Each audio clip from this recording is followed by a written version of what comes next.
All right, hello everyone, and now welcome to another game. This is going to be, I believe, WFZ versus Fly. This game, once again, taking place here on Last Refuge. A lot of Orc and Undead games today. I don't know why. Okay, so no offense, but sometimes it feels tiring to me. I like, to be honest, keep breathing. If I do pass out, yeah, that is a sign that I haven't been doing enough breathing. But so far, I've been able to do a good job talking and breathing at the same time. And you know what? It's 120, not WFZ. You are right. It is 120 and not WFZ. Thank you. And this is one of the reasons why I have the stream up, to help me keep track of what's going on. So it is going to be 120 versus Fly, not WFZ. Thank you for that little bit of tidbit of information. Undead versus Orc once more, as we're looking at an Altar of Darkness, Crypt, Ziggurat, Tomb of Relics opening. A lot of Undead games today. Gary8810, take my energy. Yeah, casting is often very tiring, which is one of the reasons why I have the Twitch stream up. It actually energizes me just a little bit more, trying to, I guess, quote-unquote, play to a virtual audience as opposed to just talking to myself. Now, what we're going to be looking at from Fly is the timing on this, on the second Orc burrow. Is he going to go for a 20 stronghold, or will he be able to get to a 23 stronghold? That's generally the basic timing. Now, the Blade Master is being trained up, and the Voodoo Lounge was started just a little bit late. Based on that timing, I believe that the Blade Master will be heading across over here, going after the Ogre Warrior, picking up that item before selling the Scroll of Town Portal to pick up double healing salves. Does the actual games are played? There are some games that are played on 1.29. Not all games are currently being played on 1.29, obviously, as the Blade Master now makes its rounds out. Going straight for that Ogre Warrior. You can see, take a look at that, purposely pulling back. That's the little things that professional players do to try and maximize the damage on the Ogre Warrior. It actually seems like slightly different than a game I just cast moments ago. Now, let's go ahead, head back off to the north. Death Knight, now gonna go ahead, go after the Forest Troll High Priest. Wait, did I cast this game? Let me take a look. It was... no, yeah, it's Last Refuge. No, that was Happy versus Fly in the last game. All right, I had to double check there. This game seems so similar. The Blade Master now going to head off to the north and now perhaps try and do a little bit of steal here. And we'll see whether or not the Blade Master is able to head off and take down this Ogre Warrior. The Blade Master, does he have a Circuit of Nobility? Yes, he does. It's in a different spot. Also bought the Scroll of Speed as well, as the Grunt looking to finish off this last Forest Troll. All right, this Forest Troll down to 40 hit points, and basically he's just saying, you know what? Is the Grunt going to be able to finish that last shot off there? Oh, finishes off the Skeletal Minion and gets the Forest Troll. The Blade Master getting every bit of experience right there. All right, Blade Master going after the Ogre Magi. Hey, Eskandale, thank you for tuning in, as the Ogre Magi should get finished off here. Is he going to use a Scroll of Speed? Yes, he will. Gets to pick up a Wand of Mana Stealing, not the item he was looking for. Quickly sells that or item in order to get that 200 gold. Good micro right there. That RNG perhaps played a little bit of a factor as well. That Grunt getting the Skeletal Minion kill and getting the kill off there, as the Death Knight may try to come across. Is the Blade Master in trouble? Down to 39 hit points. Does use a Wind Walk, and the Death Knight probably asking himself, why, oh, why? Oh, he did have a Sentry Ward, but I'm not quite sure if the trees blocked the line of path or the line of sight. The Death Knight, however, gonna get a good surround onto this one unsuspecting Grunt, and, well, the Blade Master, not much he can do about that. All right, Grunt down to dead, as the Death Knight now looking to finish off the remainder of this creep camp here. Blade Master trying to stay very much nearby, knows that and heard the Sentry Ward animation as or the Sentry Ward sound, as he knows that the Sentry Ward is nearby. Blade Master extremely low on hit points. Is he going to be able to make its way back out? Down to 73, down to 52 hit points. He is playing on the edge of a sword. Down to 40, 39 hit points, as this Crypt Fiend going back and forth. Death Knight could get a Death Coil off on that Blade Master. Blade Master now up to level 2 as the unit backs off. Hey, can you change the player view? See the Sentry Ward view? I can turn off Fog of War. Let's take a look. Yeah, oh yeah, that perfect line of sight just missed out right there. That is what was happening. Now gonna go ahead and head back. All right, Blade Master kills a rabbit. Bad day to be a critter, as the Blade Master now heading back off to the north. Alright, one thing I'm not 100% sure though is if you drop a sentry ward and just because it's behind a tree, if you have a Death Knight that sees around the tree, do you still get detection on that one unit? That's something I'm not 100% sure about. Just because the sentry ward no longer has line of sight, does it actually calculate detection based if on that one particular unit or all units within that range? Meanwhile, Blade Master going after the Forest Troll Trapper will go ahead and finish that off. The Blade Master down to 255 hit points. Is trying to get away. Meanwhile, a Grunt may not be so lucky. Nope, doesn't have to worry, as the Shadow Hunter is now currently back out onto the field. We do have an Acolyte up onto the high ground right here, keeping track of the units coming out and has a good idea of what tech is being used. So far, we're looking at a single bestiary. I do not see a Spirit Lodge as of yet, and I'm only looking at a single bestiary as we are going into Fortress. As I mentioned earlier, Fortress has become a much more common option, as the Blade Master now trying to go after the Death Knight. Death Knight with Frost Armor has a lot more longevity, as we now take a look at, well, a Hexed Lich. Lich taking a little bit of bonus damage right there, gets a Death Coil once more as the Death Knight forced to use the Scroll of Town Portal. Will this Grunt get away? Down to 21 hit points. No, it does not. Scroll of Speed does not outrun those little spiders. Shadow Hunter sitting with barely any experience on the board. Blade Master sitting at level 2 does have 2 Claws of Attack +6 and 2 Circlets of Nobility to give him +16 attack just at level 2. Up on the high end, able to do close to 65 damage, and that is without the critical strike, as we should be looking at critical strike or a critical strike or level 2 Windwalk. Blade Master going to finish off the Ogre Magi. Shadow Hunter wants to get to level 3. Not quite sure why the Blade Master isn't backing off at this point to give the Shadow Hunter level 2. Excuse me. The Shadow Hunter at level 2 would benefit from Healing Wave, and that's really what the Blade Master wants. He wants more longevity in those fights, as those fights do tend to go very, very long. Lich currently sitting at level 1. Going to finish off an Ogre Magi here. That extra armor making a big difference, as the Lich picks up an all-important Wand of the Wind. We've seen how Wand of the Wind is extremely useful in battles when Druids of the Talon are able to neutralize that Blade Master.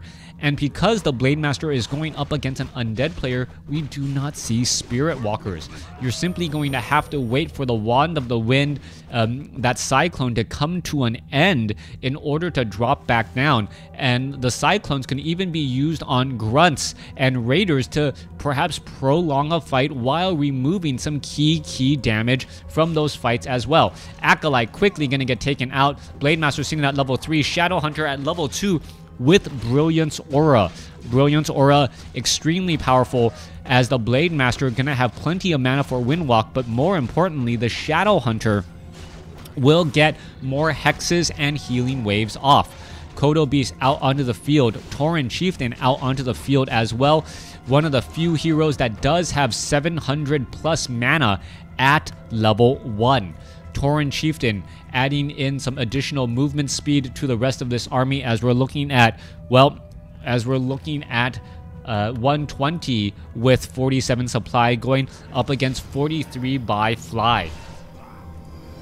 Blade Master should have an Orb of Lightning, or perhaps is waiting for an Orb of Lightning, being able to attack the destroyers in the air while temporarily, I guess, rooting them. That would be the best description, because of that Purge of Lightning proc. All right, let's take a look at this. Blade Master going to finish off some units here. Blade Master trying to finish off a Crit Fiend, unable to do so. You see Silence onto the Blade Master, but he does still have a Potion of Invulnerability. Potion of Invulnerability used in time. Blade Master sitting up to level 3. Blade Master going to be able to finish off the Destroyer. Death Coil not in time did not reach the target as the Shadow Hunter, while trying to save this one ghoul. Death Coil, however, as that unit is able to make its way back out. Blade Master in serious trouble, very low on hit points, does have a health stone, trying to go after some more units again, as the Shadow Hunter should be trying to get some more healing waves off again. Level 4 now onto that Blade Master. Level 3 Shadow Hunter. Level 2 healing wave, healing back around, as the Tauren Chieftain still does not have enough mana. If the Tauren Chieftain gets to level 2, all of a sudden Stomp is going to be in effect, and those grunts, well, excuse me, not those grunts, those ghouls that were in that fight would just be coming to an end. Blade Master now going after the Lich. Lich trying to get away. Death Knight does not have enough mana, does have a Cyclone though, as the Blade Master now trying to head back away. Alright, Blade Master now heading back away. Death Knight right here. Grunt now heading back. Forgive my age, what is Warcraft 1 like, and did I ever play that? I never played Warcraft 1. I did play Warcraft 2, as well, as the Tauren Chieftain gonna get taken down. Dark Ranger now sitting at level 2. Tauren Chieftain has fallen at level 1, but if you have to lose a hero, might as well lose them at level 1 instead of level 2. Alright, Blade Master down to 173 hit points, 49. Is he going to be able to finish off that Death Knight? Alright, Soaring right there. Healing Wave. Blade Master tries to get saved. Healing Wave not in time at all, as the Kodo Beasts are doing a bit of chasing. Wow. Blade Master falls. Shadow Hunter sitting at level 3 has plenty of mana. Everyone going back to lick their wounds, and I don't know who is hurting more. Death Knight at 4, Lich is at 3, as the units are in full retreat. After a battle like this, where both sides suffer heavy casualties, expect there to be a little bit of just a break in the action. Now, the Blade Master could try and clear out some of these other creep camps. You see that the Rock Golem is right there. The Ogre Lord has been cleared out, so there's only level 4 Forest Troll Berserkers and Forest Troll High Priests left. No one has enough of an army to actually finish off the opponent, but WFZ is actually further behind, as he's sitting at 37 supply. 37 supply compared to, not WFZ, sorry, 120. The problem with casting too many Undead games in a row. 120. Death Knight now making its rounds back off to the north. Also, a little bit of a benefit is the fact that the Orc still has these close creep camps to try and creep out. This will give level 2 to the Tauren Chieftain, who is going to benefit from Stomp or Shockwave. I do believe it's going to be Stomp, as the Tauren Chieftain gets to 800 hit points. Tome of Intelligence now also onto that Shadow Hunter. That Shadow Hunter is going to be the lifeblood, literally, for the remaining units. We do see a little bit of long distance mining. Not quite sure why it is underway. Sly Scorch, thank you. And as we are looking now at a watchtower being added, are we perhaps going to be looking at a pocket Great Hall to try and establish up an expansion? Not quite sure, but we do see the watchtower with that fortified armor, and that is extremely important. Gargantuan sea turtles being left in the back right here. Meanwhile, back off, 533 creep camp gonna get cleared out. Blade Master with 225 critical strikes. If the Blade Master can get to level 5, all of a sudden 300 hit point critical strikes are on the table, with the additional attack speed from that endurance aura. That gets extremely scary very quickly, as the Shadow Hunter, now looking to back off, still has a clarity potion and still benefiting from additional mana. Raiders could try and get some ensnares off onto some of those retreating units, and making sure that they don't have to commit too far down this alleyway. Orc players often do not have Scrolls of Town Portal, and if you can trap them in a narrow position like this, when they only have a lot of melee units, well, things do go bad for them very quickly. This game is 120 versus Fly. 120 is the Undead player, Fly is the Orc. Additional watchtowers are being added here. A second Voodoo Lounge being placed down. Tauren Chieftain with the Talisman of Evasion, and also with also with an Orb of Lightning. So the Blade Master with an Orb of Lightning, the Tauren Chieftain with an Orb of Lightning, both of them being able to attack air, but also importantly, the Tauren Chieftain can follow up proc a Purge in order to perhaps slow down any of those units from getting away even after a Stomp. Healing Wave being used here. There's that Pocket Great Hall. Orc Burrow also being thrown down as well, as we should be looking at a big fight here in just a second. 120 without an expansion is going to be dealing with a larger army here in just a moment. Meanwhile, let's take a look at the mining. The mining difference is 7 gold a second versus 20, since we are still at no upkeep for the orc. Skeletal minions quickly do a run by here. Are they going to be able to finish off any of these units? As we take a look, Undead now putting pressure back at the front main base. This Voodoo Lounge nowhere near as critical as it normally would be, as there is already a second Voodoo Lounge in between the two bases. Let's take a look at this. The Raiders offering a lot of problems, as a well-timed ensnare could tip things in favor of the orc. Let's take a look at this. The Skeletal Minion just trying to sit there, trying to see what it can attack from this position. Not able to do all that much, as the Orc Burrow just lobbing spears back and forth. 56 supply compared to 62. Destroyers are up in the air. Tauren Chieftain ready to go. Are we going to see a bit of a fight, as we don't see anything in those Orc Burrows? Nothing working them. Nothing to attack the air, and that is a problem. 3 destroyers in the air, and the Blade Master and the Tauren Chieftain are the only units that can really engage. The Crypt Fiends focusing down. Blade Master in serious trouble. Almost gets melted. Does get melted in a matter of seconds.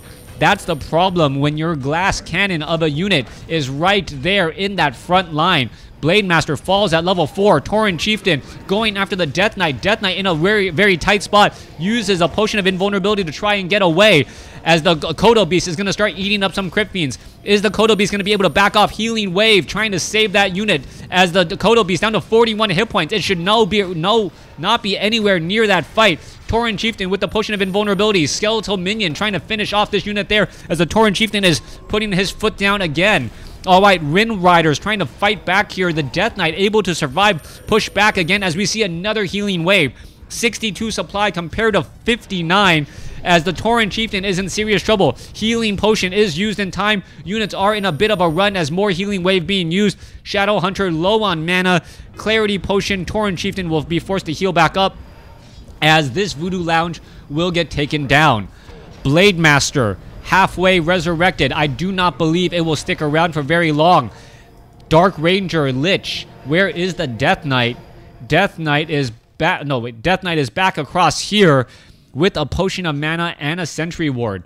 All right, Shadow Hunter decides to resurrect the Blade Master back at the tavern and says, you know what?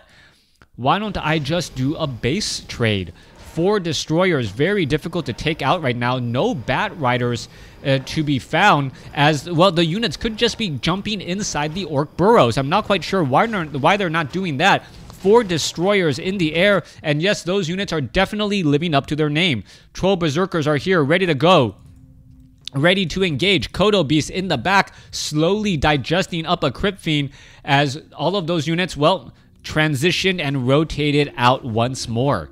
All right, Watchtower getting in a little bit of poke damage on a run by, and well, 120 has to be happy of the way that battle played out, but he still may not be happy. All right, let's take a look at that Wind Rider. Well, no lucky proc there at all, as the destroyers are up in the air. This destroyer army, well, 5 destroyers, that is 25 supply in a single unit, and only the Headhunter or Troll Berserkers are the real counters. Kodo Beast unable to really do that much damage, as the Crypt Fiends may get taken down. Tauren Chieftain trying to put his foot down in the front position gets absolutely melted, as he does have very little armor. However, 1 destroyer was taken down. Another destroyer could get taken down as well. The Raiders going after the units. Is it going to get taken down? You see a lot of proccing of those Orb of Lightning, as the Tauren Chieftain in a very, very tough spot has a potion of invulnerability, trying to chase after all of those units. Stomps, put his foot down, trying to survive here as another Crypt Fiend gets taken out. Blade Master still alive, down to 400, 300 hit points, as he is trying to back away again. Blade Master running back and forth, as the Kodo Beast could get taken out right there. Yeah, no, Healing Wave saves it again. finally gets taken out, but at what cost is it going to be? Crypt Fiends without web, as the Wind Rider is now trying to back up again. Blade Master constantly being revealed. A healing wave, is it going to be able to survive? Trying to buy a potion of healing, does do so, but there's just too much chase onto that Blade Master. The Blade Master hiding, running into the back as well. 120 is not careful. He could actually end up taking far too much damage from the Watchtowers playing this game of chicken. The Purge constantly making it difficult for 120 to back off, and the Orb of Lightning could be the main difference here. If you see another Purge go off, yes you do. 120 Tauren Chieftain puts his foot down, going after the remaining units. There goes another Destroyer, and things are starting to tip in Fly's favor. 120 in serious trouble as he is trying to run away. Blade Master could, if he procs an Orb of Lightning attack, is going to really change the game here as the Blade Master gets the Death Knight. Death Knight forced to use the Scroll of Town Portal, but it may be too little too late. After the retreat, another, I believe that was another Destroyer death, and Fly takes the game.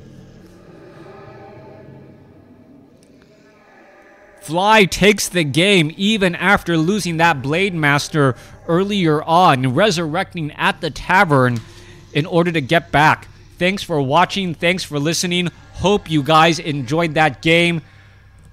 Wow, good game right there.